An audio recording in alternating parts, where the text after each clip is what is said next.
Tariq was an ordinary human. He lived in a small city on Earth, worked as an engineer, and liked fixing old machines in his free time.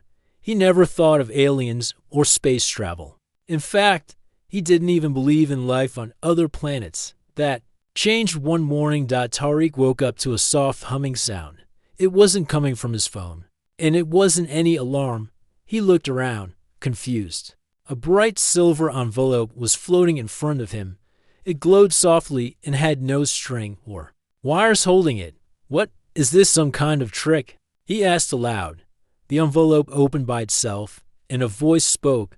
"Congratulations, Tariq of Earth. You have been selected as a royal candidate for the Princess of Velari." "Velari? What's that?" "A hotel," he joked. The voice continued. Ignoring him, "Please prepare for immediate transport. This is a great honor in the name of peace and unity." Before he could say anything more, his room filled with white light. The floor vanished beneath his feet. He felt like he was floating, like a feather on the wind. When the light faded, he found himself standing in a shining hall. The ceiling was made of crystals.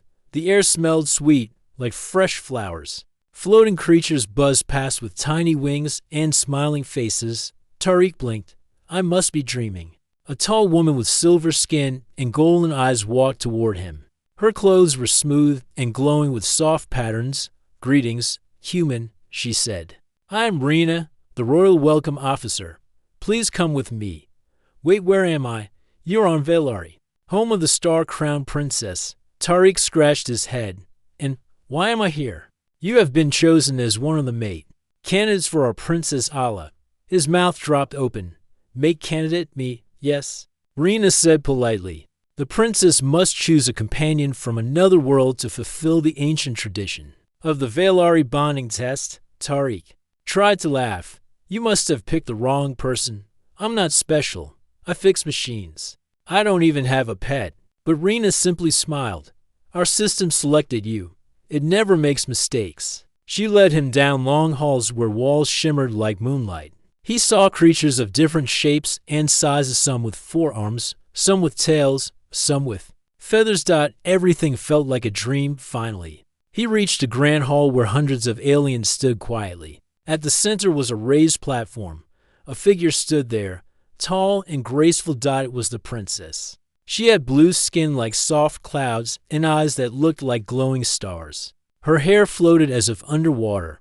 Her dress flowed with colors that changed as she moved. Tariq took a step forward, feeling small under so many eyes. An elder spoke loudly. "Princess Allah, the final candidate, has arrived. Tariq of Earth." Everyone turned to look at him.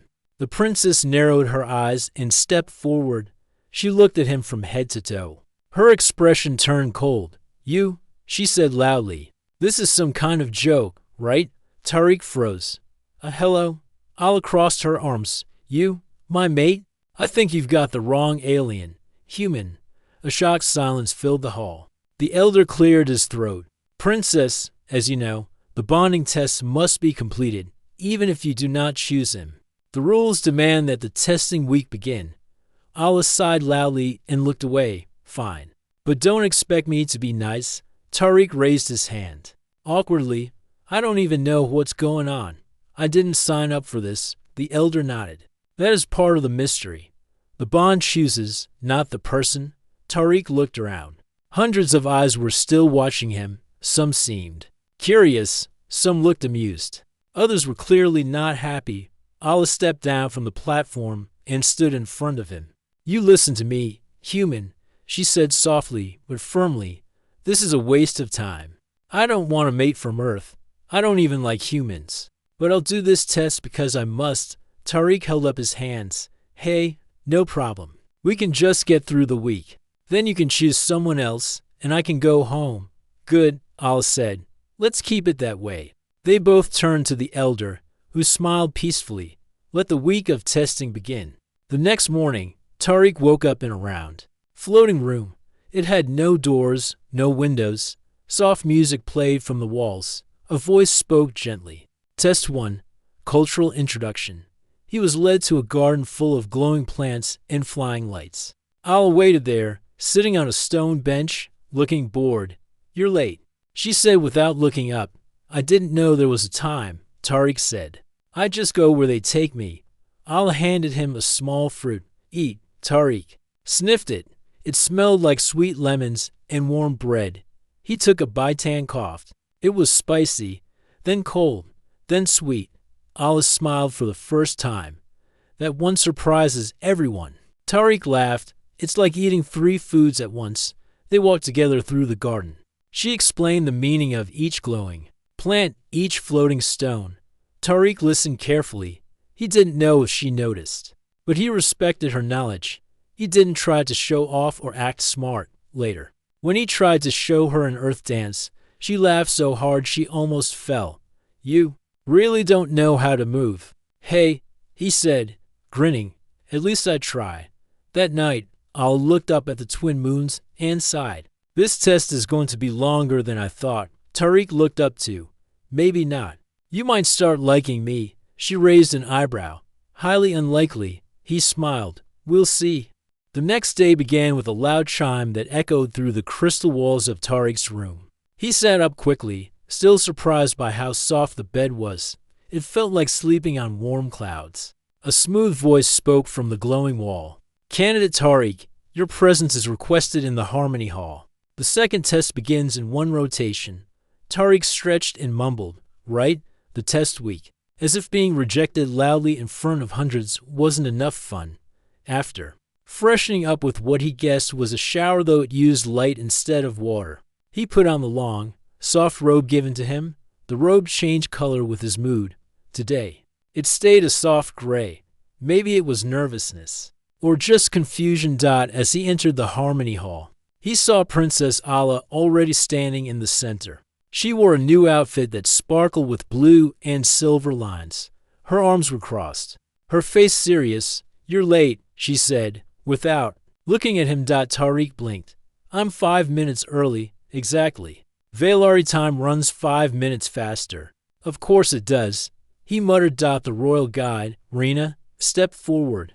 Welcome, candidates. Today is the first full day of testing. There will be 3 sessions: food crafting, cultural sharing, and emotional mirror. Tariq looked confused. Emotional mirror? You'll see, Allah said, smirking slightly. Test 1. Food crafting challenge. The 2 were guided into a round chamber, filled with strange ingredients, floating fruits, steaming herbs, and glass-like vegetables that made quiet sounds when touched. Allah moved confidently, picking spices and tools. Tariq, on the other hand, stared blankly. So, which one is safe? He asked. Allah rolled her eyes. None of them are dangerous. Just don't mix orange roots with humming berries. It causes explosions. Tariq quickly pulled his hand away from a bowl of orange roots. Thanks for the warning. He decided to try something simple. He found a fruit that smelled like mango, sliced it thinly, and added a sweet sour jelly beside it. Then he noticed Ayla's dish, beautifully crafted, shaped like a flower, with steam rising from each petal. Rena tasted both. Interesting, she said. Ayla's dish is perfect Valari cuisine. Tariq's is new, simple, but warm, unique. Tariq smiled. Allah gave him a small nod, almost like silent approval, or maybe just a lack of insult. Test 2. Cultural sharing. For this session, they entered a large room with a floating screen. The task was to share a piece of their culture through action. Allah went first. She performed a graceful movement called the light path dance, which involved slow steps and glowing hand gestures. Colors followed her fingers like painted smoke. It was quiet and beautiful. Tariq clapped. That was amazing. Your turn, she said flatly. He looked nervous. All right, Earth doesn't have floating dances, but we do have music. He tapped his wrist, and his old Earth phone screen appeared. He scrolled through and played a simple song, soft guitar with slow beats. Then he performed a silly little dance, the one he used to do at his cousin's wedding. It was not graceful, but it made Allah laugh. A real, full laugh. You call that dancing? I call it being honest. Rena smiled. Honesty in culture is also beauty. Test 3. Emotional mirror. This test was inside a glowing sphere room. The guide explained. You will each place your hand on the mirror crystal. It will show a memory from your heart, and the other person will see it. Ala looked unsure for the first time. Is this really necessary? She asked. Rena nodded. It's one of the most important tests. The heart must be shared. They stepped forward.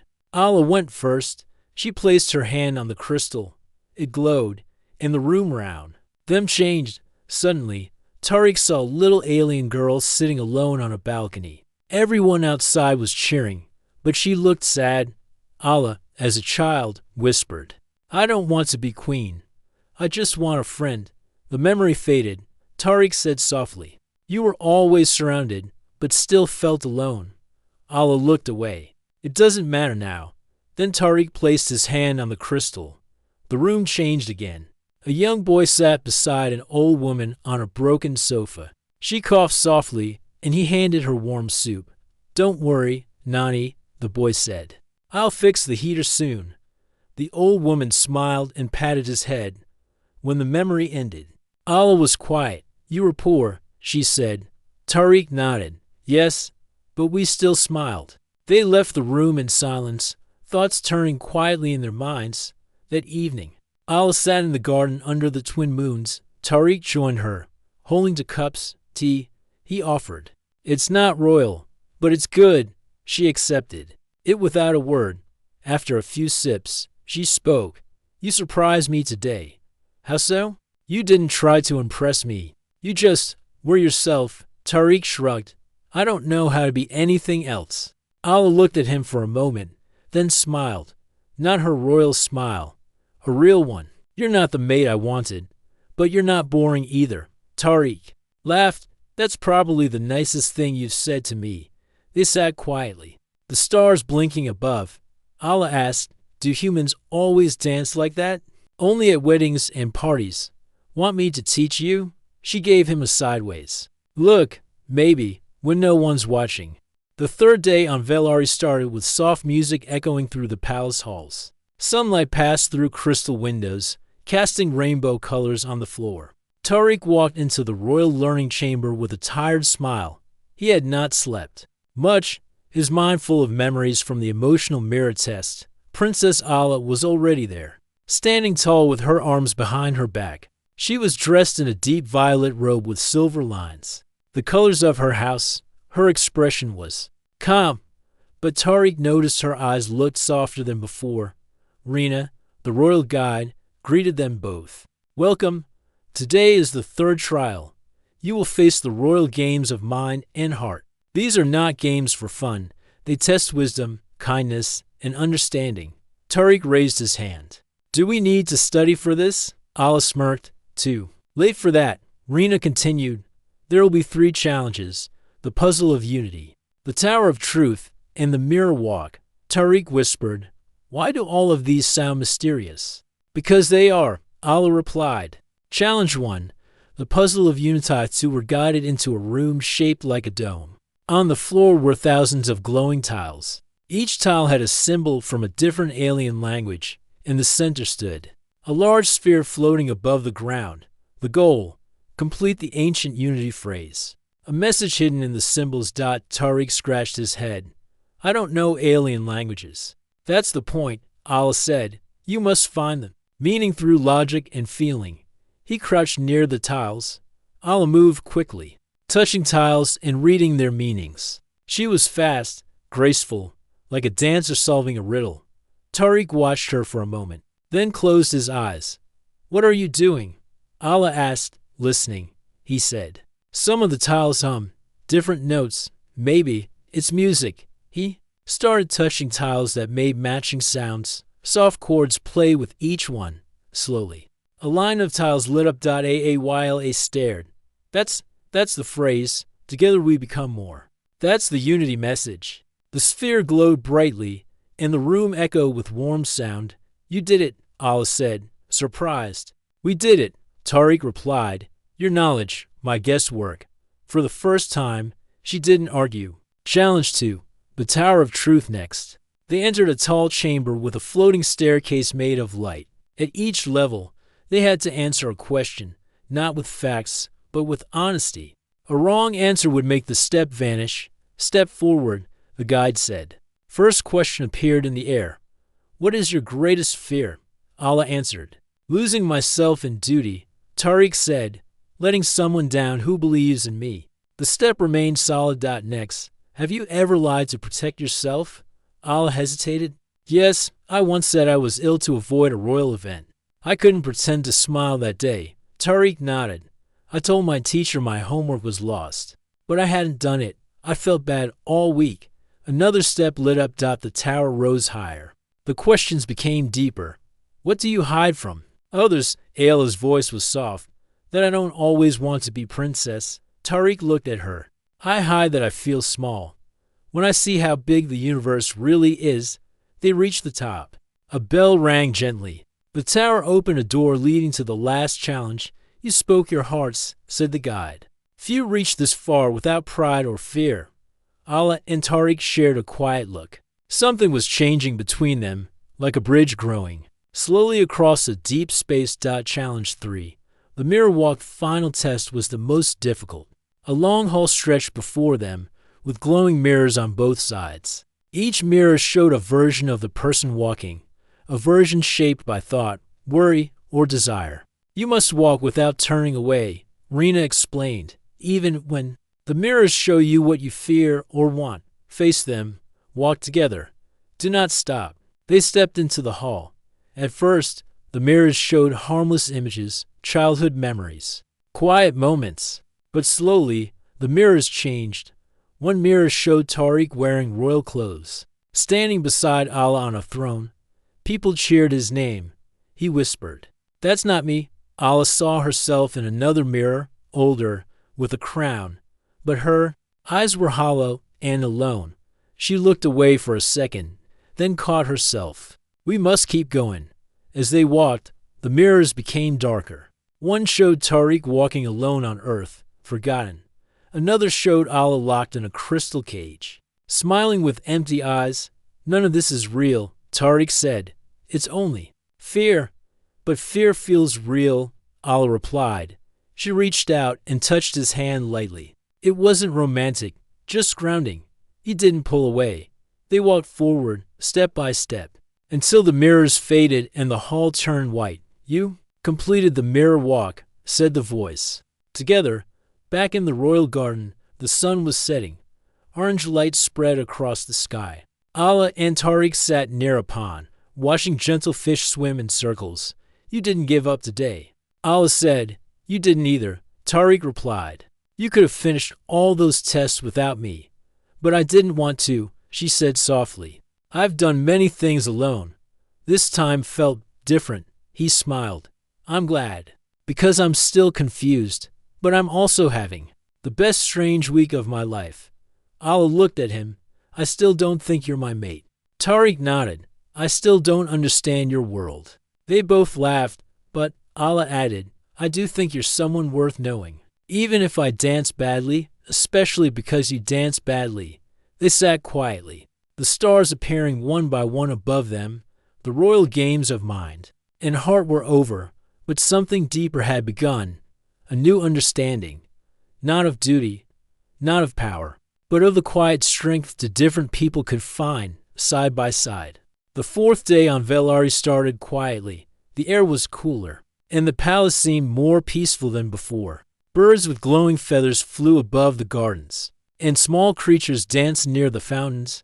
Tariq was sitting near a round table in the learning hall, turning a crystal cube in his hands. It was part of his morning study. Though he wasn't really studying, he was thinking about Allah. He remembered the way she looked during the mirror walk, calm, honest, yet uncertain. She had begun to trust him, even if just a little. That thought made him smile. Suddenly, the door opened and Allah entered. She wore a simple robe, her hair tied back in a braid. She looked more relaxed than usual. Good morning, Tariq said with a friendly tone. Morning, she replied. You're early. Couldn't sleep. I was thinking about all the tests. Allah walked over and sat beside him.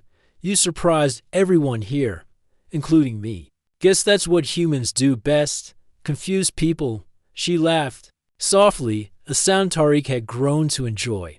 Before they could speak more, Rena, the royal guide, appeared. Princess Ala, Tariq, the council wishes to show you something important. Please follow me. They both stood, curious and a little unsure. The Hall of Record Serena led them through a long tunnel beneath the palace. The walls were covered in carvings and glowing lines. It felt ancient and secret. This place is not open to the public, Rena explained. Only the royal family and chosen ones may enter. Chosen ones? Tariq asked. Like me. Yes, Rena said. There's something in your presence that the Velari prophecy speaks of. Allah frowned. I've heard these stories before. Old legends, Rena nodded. Yes, but sometimes legends speak the truth. They reached a round chamber. In the center stood a tall stone pillar, with a necklace floating above it. The necklace had a bright, green stone in the center, shaped like a teardrop. This is the heart of Velari, Rena said. It has been passed down for generations. It only reacts to those connected to the prophecy. Prophecy? Tariq asked, nervous. Rena looked at him. Please, place your hand near the heart. Tariq hesitated, then slowly raised his hand. The moment he came close, the green stone glowed brightly. A soft wind moved through the chamber. The walls lit up with ancient symbols. Allah took a step back, surprised. It responded to him, she said. A calm voice echoed from the walls. When the stars bring the outsider to the throne, the lost path shall shine again. One not of royal blood, but of true heart. Tariq's hand trembled. What does that mean? It means, Rena said slowly, you are part of something bigger than you know. Something that may change our world. The hidden room of the wall panel slid open, revealing a secret room behind it. Allah and Tariq followed Rena inside. The room was small, filled with star maps and glowing scrolls. Allah picked up one of the scrolls and read it out loud. He who walks with kindness, not crown, shall light the forgotten sky. This matches the old story my grandmother told me. Tariq looked around. I don't understand. I'm just an engineer. I don't have powers. I didn't even want to come here. Rena smiled. Sometimes the ones who don't want greatness are the ones who deserve it most. Allah looked at him seriously. This changes everything. The tests, the reason you were chosen, maybe. It wasn't a mistake after all. Tariq sighed. But I'm not ready to be part of any prophecy. I just wanted to fix machines and live a simple life. You still can, Allah said. But now, you also have a choice. Voices in the shadows later that evening. Back in the main palace, Allah walked alone in the moon garden. The light from the twin moons made the trees shimmer. She touched her necklace and stared at the sky. Suddenly, a voice called out from the shadows, you trust the human too quickly. It was Zarn, one of the noble council members. He stepped forward, wearing a dark robe. I trust what I see, Allah replied. He doesn't belong here, Zarn said coldly. He's not one of us. Allah stood tall. That's what the old ways say. But the heart of Velari answered him. Zarn narrowed his eyes. The people will not accept him. I won't accept him. He must leave. I decide who stays, Allah said. Her voice strong. Zar turned and disappeared into the shadows. The decision Tariq sat in the quiet library, staring at a small star map. Allah entered and sat across from him. Big day, she said. He nodded. I didn't ask for any of this, Allah. I know, she said softly. But maybe. This was always part of your path. Tariq looked at her. Do you really believe in the prophecy? I don't know, she admitted. But I believe in what I've seen. You don't lie. You don't pretend. You're kind when you don't have to be. Tariq smiled. Thanks. That means something, coming from you. They sat together in silence, two different people from two different worlds, both trying to understand what was coming next. The lights in the sky that night, the sky above Velari changed. Stars formed a new pattern, a symbol seen in the old scrolls. The people looked up in awe. In the royal hall, the council gathered. The queen, Ayla's mother, stood at the center. The signs are clear, she said. The prophecy begins, but the path is not yet decided. Allah looked at Tariq, then spoke loudly. He is not my mate. I have said that. But he is something else, a light from another world, a friend I never thought I needed. Tariq stood beside her. I don't know your world, he said, but I'm willing to walk with you, as a friend, as someone who listens. The council murmured. The queen raised her hand. Then let the test continue, and let the stars decide the rest. The fifth day began with gray clouds floating over Villery's golden towers. A soft wind moved through the palace halls, carrying the smell of morning dew. But even with the calm air, something felt different, tense, almost silent. Tariq was in the mechanical garden, fixing a small glider for one of the young palace helpers. He liked this place. It reminded him of his workshop back on Earth. The machines here were different, softer, more alive, but they still had gears, wires, and switches. He understood them. As he adjusted the wing of the glider, he heard footsteps. He looked up and saw Allah walking toward him with a serious look on her face. "You're working again?" she asked. Tariq smiled. "Fixing things keeps me calm." Allah nodded and sat beside him on the stone bench. She didn't speak at first. Her fingers played with the edge of her robe. After a moment, she said, "Someone tried to disable the royal sky shield last night." Tariq looked up. "What? Why? I don't know yet," she said. But the guards caught one of the workers placing a false code crystal near the control tower. He refused to speak. Then he disappeared. Disappeared? Allah nodded. Gone. As if he was never there. Tariq placed the glider down carefully. "You think it's someone from the inside?" Allah looked at him with worry in her eyes. "Maybe. And I think it has something to do with you." Tariq's heart sank. "Because I'm not from this planet. Because some nobles don't want you here," she said. "They think you're changing things too quickly." Tariq was silent. He had seen the looks from some of the royal council, cold, sharp, unkind. He had felt the weight of being an outsider, even if Allah and a few others had accepted him. "I'm not here to take anyone's place," he said slowly. "I just want to help. Then I'll go home." Allah looked at him. "You may not get that choice." Whispers in the hall in another part of the palace. Zarn, the noble who had warned Allah before, walked through the quiet halls. He entered a hidden chamber behind the library wall. Inside, 3 others waited, nobles dressed in long black robes. He grows too close to the princess. One of them said. Zarn replied. He must be removed before the people begin to trust him. But the heart of Velari chose him. Another said. Zarn's voice was sharp. "The heart makes mistakes. He is not one of us." A small device floated above their heads, showing an image of Tariq helping palace workers, smiling, laughing, learning their ways. "He fools them with kindness," Zarn said. "But he brings weakness. We must protect our world." They all nodded slowly. Storm over the sky garden that afternoon. Allah invited Tariq to the sky garden, a floating space filled with tall glass trees, glowing flowers, and music that came from the air itself. It was her favorite place, and she rarely brought others there. "I thought we could talk away from curious ears," she said. Tariq looked around in wonder. "This place is amazing." She walked along a soft path of light. "My father built this for my mother before he passed. It was meant to be a place of peace. I can see why." Tariq said. But just as they sat near a fountain, the sky darkened. A strong wind blew through the garden, and the music faded. A sudden alarm echoed in the air. Allah stood up quickly. "That's the palace shield alarm." From above, several small flying machines dropped from the clouds. They weren't Velari made. They had sharp designs and red markings, unknown to Tariq. But dangerous in appearance, palace guards rushed in, calling out orders. Ayla pulled Tariq behind a wall of crystal vines. "Stay down." Tariq watched as one of the machines fired a pulse at the garden floor. The ground cracked, sending sparks into the air. Guards pushed back with shields of light. Within moments, the machines were disabled, falling with dull thuds. The guards captured the remaining pieces for study. Allah turned to Tariq, her expression serious.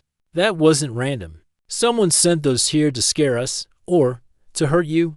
Tariq nodded slowly. "Someone's trying to stop the prophecy, or stop me from choosing you, she added, then quickly looked away. Not that I was going to. Tariq smiled. It's okay. I know I'm still the wrong alien. Ala didn't laugh this time. She just stared at the sky.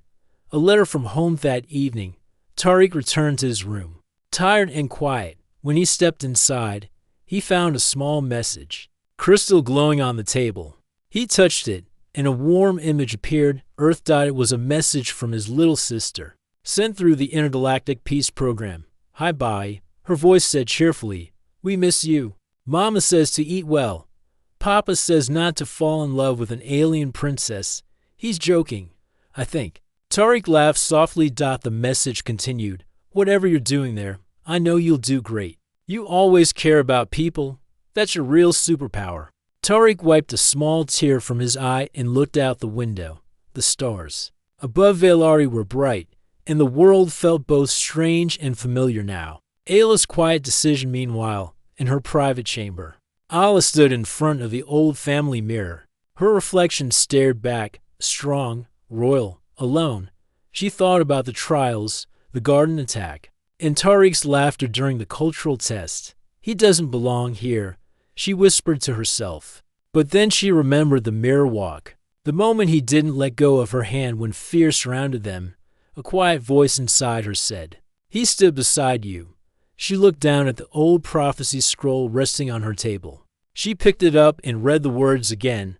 When the stars bring the outsider to the throne, the lost path shall shine again. Her heart felt heavy. She still didn't know what to believe. But one thing was clear.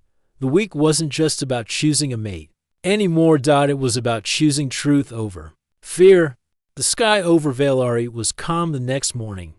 A soft breeze moved through the palace towers, and the sun's warm light touched the golden walls. But inside the great hall, tension filled the air like an invisible storm. It was the final day of the choosing week. The princess would make her decision before the sun reached its highest point. Everyone waited. Tariq stood in his room, staring at a small bag packed with the few things he had brought from Earth. A cloth bracelet from his sister, a tiny music box from his childhood, and a simple journal. He picked up the bracelet and wrapped it around his wrist. Today, he had decided, would be his last day in the palace. There was a soft knock on the door. Ala entered, wearing a long silver robe. Her face was calm, but her eyes looked tired. I heard you're leaving, she said. Tariq nodded. I think I've caused enough trouble. She sat on the edge of the low seat. It wasn't your fault. Still, he said, you have a lot to handle, and I'm not making things easier. For a few moments, they both sat in silence. Then Ala spoke softly. The prophecy. It doesn't force me to choose anyone, but it asks me to listen, and lately, I'm hearing things I never noticed before. Tariq looked at her. And what do you hear? I hear fear from the council, pride from the nobles, and questions from the people, she said. But from you, I hear honesty. You don't want power. You just want peace. Tariq gave a small smile. Peace is harder to build than machines. Ala stood. I haven't made my final choice, but I want you to stay until the end, please. He hesitated, then nodded. All right, one more day. The royal gathering be midday. The great crystal dome was full. The walls reflected rainbow colors, and high above, giant wine birds circled as a sign of royal truth. The royal family stood at the center platform. Ala walked slowly to the front, her silver robe shining like moonlight. The nobles sat in a circle. Sarn, with his sharp eyes, watched her every move. The people of Valari had also gathered in the outer rings. Some carried small flags, others wore flowers that symbolized hope. Ala raised her hand, and the dome became quiet. Today, I must speak not only as a princess, she said clearly, but as a daughter of this planet. She looked around the crowd. Valari has seen peace for many years, but peace is not just the absence of war. It is the courage to accept change, the strength to stand beside those who are different. She turned toward Tariq, who stood with the other candidates. 3 noble sons from other houses, dressed in formal wear. Tariq, she said, came to us not by invitation, but by fate. He brought no army, no title, no gift of gold, but he brought something greater, understanding.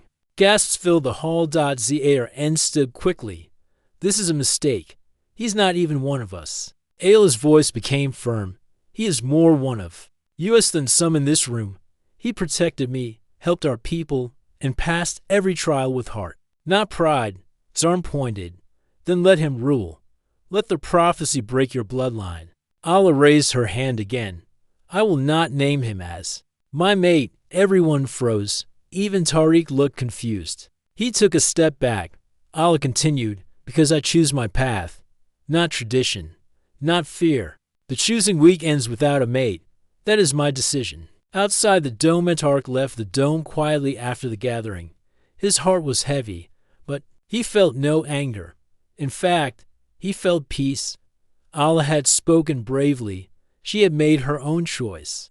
Not out of pressure or prophecy, but from truth. As he walked near the sky garden, he heard light footsteps behind him. Ala was there, still, in her silver robe. You look surprised, she said. I didn't expect that, Tariq replied. But I respect it, she smiled. I didn't want to choose you because of a prophecy. I wanted to choose for the right reason, and I realized I need time. My people need time. Tariq nodded. I understand. Ala took a small crystal from her pocket. But I didn't want you to leave without this. She handed it to him. It was the same crystal she had shown him during the mirror walk, the one that held the story of her family's history. I trust you with it, she said. You saw me when others only saw the crown. He held it gently. Thank you. They stood in silence for a while, watching the light birds flying far above. The departure. Tariq boarded the small space skiff prepared for him by the palace. A few friendly faces waved him goodbye. Palace helpers, guards, even some of the workers he had helped during the festival. The engines hummed softly, and the ship lifted into the sky. Villery's beautiful colors slowly faded below. As the ship crossed the atmosphere, Tariq opened the small journal he carried. He wrote, Velari, a place where truth is heavy, but hope is stronger. I didn't find a mate, but I found meaning. He closed the journal and smiled. In the shadows again. Below, deep under the palace, Zarn stood in a hidden chamber again. He watched a silent screen, showing Tariq's ship disappearing into the stars. He is gone now, one of the others said. Zar narrowed his eyes. Not gone enough. The people liked him. The princess trusted him. We must act before he returns. Sharp shadow flickered across the screen, and then silence, the final Mesagith at night. In her quiet chamber, Ala placed her hand on the ancient throne stone. It glowed softly, showing the memories of past rulers. Am I making the right choice? She whispered. A voice, gentle and warm, came from the stone, the echo of her mother. The right choice is not always the easiest, but it is always the one your heart can live with. Ala closed her eyes. She could still feel Tariq's presence, not in the palace, but in her thoughts, her heart, her future. Maybe this was not the end. Maybe it was only the beginning. 6 months had passed since Tariq left Velari, back on Earth. He worked in a quiet research lab near the forest mountains. Life was simple again. No palace, no guards, no alien trials, just machines, data, and long walks under the sky. But his mind was never truly at peace. Every night, before sleeping, he looked at the small Velari crystal Ala had given him. It glowed softly, like a heartbeat, like a memory that refused to fade. One evening, while working on an old star map, the crystal suddenly began to blink in a pattern. Tariq sat up straight. That's a message. He connected it to his comm screen. The crystal projected a quiet voice, full of urgency. Tariq, this is Ala. I need your help. Velari is in danger. Ayla's trouble far away on Velari. Things had changed. Princess Ala, now ruling without a mate, was facing a rising storm. The council had grown restless. Some nobles whispered that a leader without a mate was weak. Others believed the prophecy had failed and should be rewritten. Zarn, the most powerful noble, had slowly gained support from the old families. He promised strength, tradition, and control. He had declared a grand gathering, saying it was time to choose a new ruler. But Allah had not stepped down. She believed in peace, in change, in the voice of the people. Still, she knew without allies, she stood alone, except for one hope. One human dot back to the star. Stark didn't wait. Within hours, he borrowed a small explorer ship from Earth's Space Division. He didn't explain much, just that an old friend needed help. The journey to Velari was long, but his heart was full of purpose. As he approached the planet, he saw something strange, ships patrolling the orbit. Zarn's crest was painted on them. "This isn't peacekeeping," he said. "This is control." He activated a secret landing code Allah had once given him. The ship slipped past the patrols and entered Velari's atmosphere quietly. He landed near the forest hills outside the capital. Waiting there, under the tall silver trees, was Allah. A meeting in the Forest. Allah wore a simple cloak, her crown hidden in a small bag. "You came," she said. Tariq smiled. "You called." They walked along the river path, just like they had during the early days of the choosing week. But this time, they were not prince and alien princess, just two souls, meeting again under open skies. "What's happening?" Tariq asked. Allah explained everything. Zarn's rise, the pressure from the nobles, the grand gathering. "He wants to take the throne," she said. "And the people are confused. Some support him, others are silent. Fear does that." Tariq looked at her. "So why call me?" "Because you still give them hope," she said quietly. "They remember you, your kindness, your courage. I need you by my side, even if you can't stop what's coming." He touched the crystal hanging from his neck. "Then let's face it together." The grand gathering the next day, the central plaza was full again. Thousands gathered to hear the council's final decision. Zarn stood proudly, dressed in golden armor, beside a group of noble leaders. His voice echoed across the plaza. "Velari needs strength. It needs a ruler who will follow the old ways, who will not bend to off-worlders or forgotten dreams." Whispers moved through the crowd. Then Allah stepped forward. She looked calm, but her eyes were strong. "I have not forgotten the old ways," she said. "But I remember what they meant: wisdom, not fear. And I will not lead through silence or shadows." Zarn raised a hand. "You are alone, princess." Allah shook her head. "I am not." Tariq stepped onto the platform.